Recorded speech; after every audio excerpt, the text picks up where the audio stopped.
Merci, papa Maurice. En fait, ici, nous sommes venus visiter nos frères et sœurs de l'Institut Lève-moi, qui est aussi un orphelinat. Et il était question de procéder à la remise de fournitures scolaires pour l'année 2019-2020. Parce que ici, vous avez été avec nous à la clôture de l'année scolaire 2018-2019. Vous avez vu dans quelles conditions les enfants sont en train d'évoluer. Et l'honorable Moïse Katumbi, en tant qu'un être humain, un parent, avec un sens plus élevé de la philanthropie, il a dit qu'il fallait que nous puissions venir ici assister nos frères et sœurs. Il nous a délégué pour donner aux enfants ces fournitures qui peuvent leur permettre d'assimiler la matière qui les est fournie au cours de l'année. C'est dans ces contextes-là que nous nous retrouvons ici aujourd'hui à l'Institut Lève-moi. Alors ce kit scolaire, de quoi est-ce qu'il est composé exactement? Il y a tout ce qu'il peut y avoir comme kit scolaire. Il y a d'abord le sac à dos, ce que nous appelons le tartane. Il y a le cahier. Il y a le cahier calligraphie, il y a le cahier dessin, il y a de latte, il y a des ardoises, il y a de touches, il y a de crayons, il y a de stylos. Enfin, tout ce qui peut aider à l'enfant, n'est-ce pas, de pouvoir avoir les notes et de lui permettre de réviser à la maison, mais aussi de faire ses devoirs. Alors vous, personnellement, vous êtes dans cette action. Et tant que vous, d'abord, qu'est-ce que vous ressentez vis-à-vis de ces enfants que vous avez vus aujourd'hui ici, qui certains n'avaient même pas encore jusque-là les objets ou les fournitures scolaires? Je pense que les images parlent. Vous avez vu dans quelles conditions ces enfants évoluent. Et tout être humain qui a ce sens d'humanisme ne peut pas rester bras croisés, il ne peut qu'assister. Et l'honorable Moïse Katumbi a fait un pas, je dis tantôt que ce n'est pas la première ou la dernière fois, parce que lui il a toujours sa façon d'agir, sa façon de faire. Et nous avons d'abord commencé, j'ai dit le voyage de 1000 pas commence par un pas. Et donc je pense que dans les jours à venir, nous appelons d'autres aussi qui puissent suivre le pas de l'honorable Moïse Katumbi. C'est inconcevable que nous puissions avoir un État et que les enfants puissent être restés dans ces conditions abandonnées. Et chaque fois que je suis ici, chaque fois que je viens ici, je dis toujours que j'ai du chagrin. Je sens du frisson, mon cœur frissonne. Et donc c'est vraiment inconcevable que les enfants puissent continuer dans ces conditions. Et bon, l'honorable Moïse Katumbi aujourd'hui vient d'exprimer ce que je peux dire son atterrissement.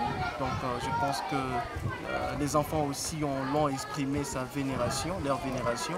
Et je pense qu'il y a beaucoup de choses qui doivent suivre par la suite. Est-ce que vous comptez aller plus loin dans certaines écoles outre celle-ci, autre que celle-ci? Ce n'est que le début. Et beaucoup va suivre. Parce que l'honorable Moïse Katumbi a toujours besoin de compatir avec le Congolais qui souffre, même en fond du Congo. Et c'est ça, être un homme. Parce que lui, il a un cœur. Ce n'est pas parce qu'il en a beaucoup, mais parce qu'il aime le Congo, parce qu'il aime ses frères et sœurs qu'il partage avec eux. Il y a beaucoup de gens qui vous captent à ce moment.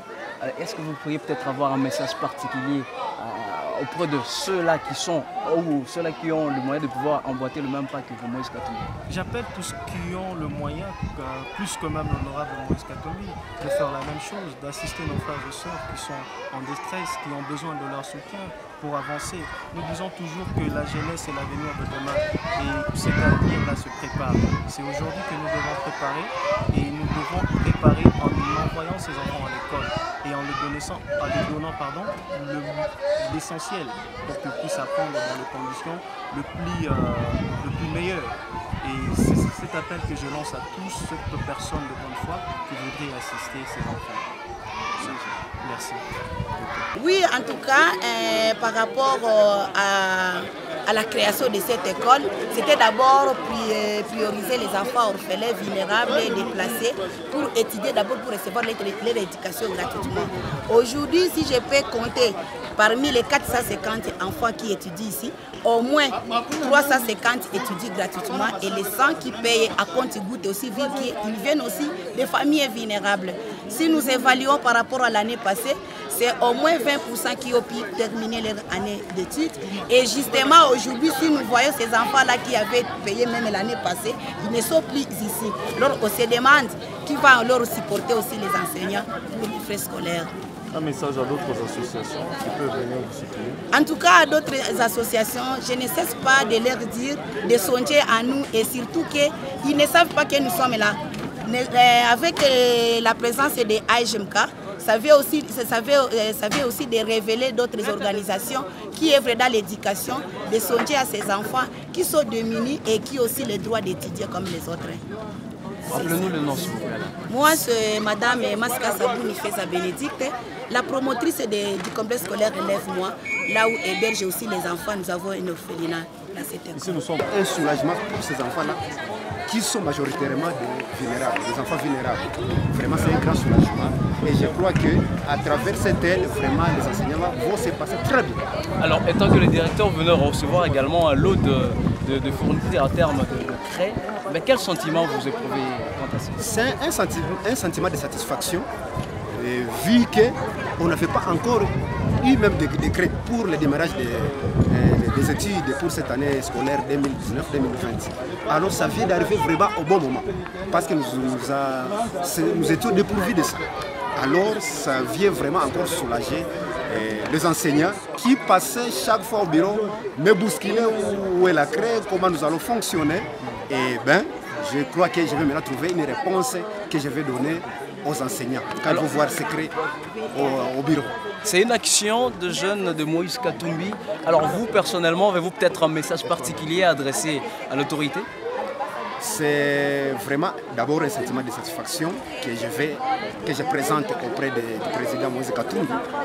Vraiment, que voulez-vous que je dise? C'est vraiment vous souhaiter bon courage. Et il faut qu'il tienne toujours et qu'il ne baisse pas les bras. Et je crois que dans les jours à venir, si une fois il passait comme président de ce pays, comme à travers ces petits actes qu'il vient déposer à travers la AGMK, vraiment je crois qu'à la prochaine occasion, ça sera maintenant une activité d'une grande envergure. Merci, monsieur. Merci beaucoup. Merci, Papa Moïse Katumbi.